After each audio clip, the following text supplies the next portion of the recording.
Just as sunflowers chase the sun, inductees into the South Dakota Hall of Fame chase their dreams day after day, year after year.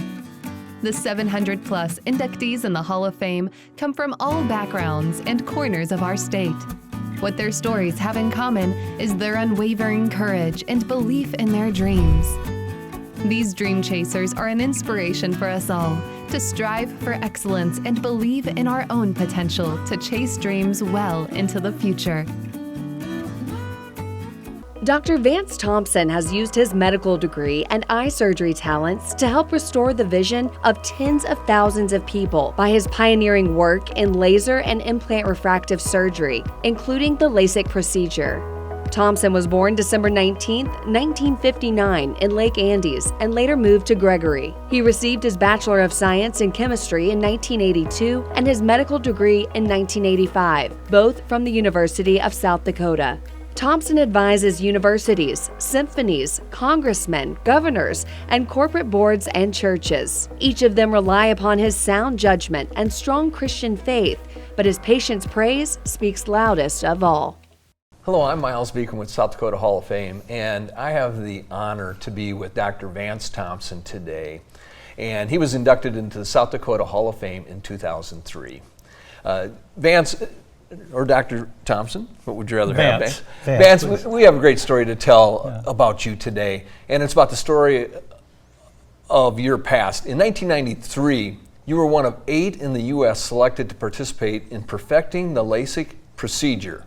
What would you want others to know about this part of your legacy story for the impact to South Dakota that you had?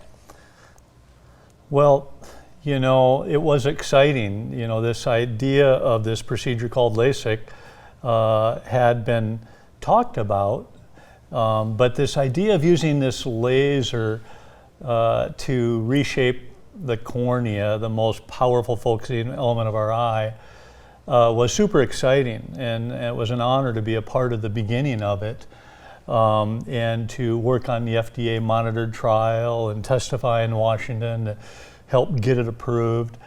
But I think that, you know, if there's anything that I find interesting in it all is that after my fellowship in advanced cataract and refractive surgery is where we change the shape of the cornea so someone can see without glasses, I had this great honor to participate in that research where I did my fellowship in Kansas City.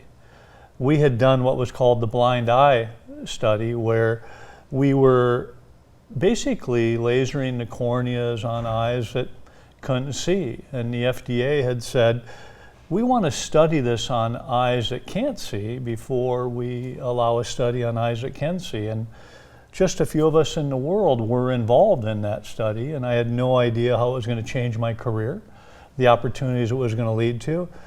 But I remember being offered a position at the end of that fellowship to stay. And I had such a desire to live back in South Dakota that my wife and I decided this is where we wanted to live and raise our children. And I came back here personally so excited. What might South Dakota not know about your journey? I think that what South Dakotans might be surprised with about my journey is how much I credit South Dakota. I grew up in little town, small town, South Dakota. My dad was a small town family physician. We spent half my childhood in Lake Andes and the other half in Gregory. So Charles Mix in Gregory County. I grew up on either side of Lake Francis Case. And I absolutely love the Missouri River, and I love the plains of this state. And I think that can-do attitude, you know, that people have here, whether they're farmers or ranchers or construction people or professionals or medical or, you know, just on down the line, this can-do attitude that way before Nike ever said, just do it, I had people in my community saying that. And this idea that actions speak louder than words, and this idea of, never give up. Would you have ever imagined the success that you have today going back 30 years ago? And No, I wouldn't have. I still pinch myself, but I still love the very basics of what I do and the reason I went into it, and that is rewarding in and of itself. With having my family and my work family and my friends and family in this state, but the what it's led to, and in the success part, is I pinch myself thing that I thank the Lord for every day. Vance, one of the things that we're really trying to do with these sessions is really to give the youth of the state that ability to dream and chase their dreams. And what advice would you give to them? My advice, and I've given my children the same advice, who are now young adults, is to chase your dreams and to not feel limitations or boundaries. And if you get knocked down, to get up and chase that dream. And if you get knocked down again, to get up and chase that dream.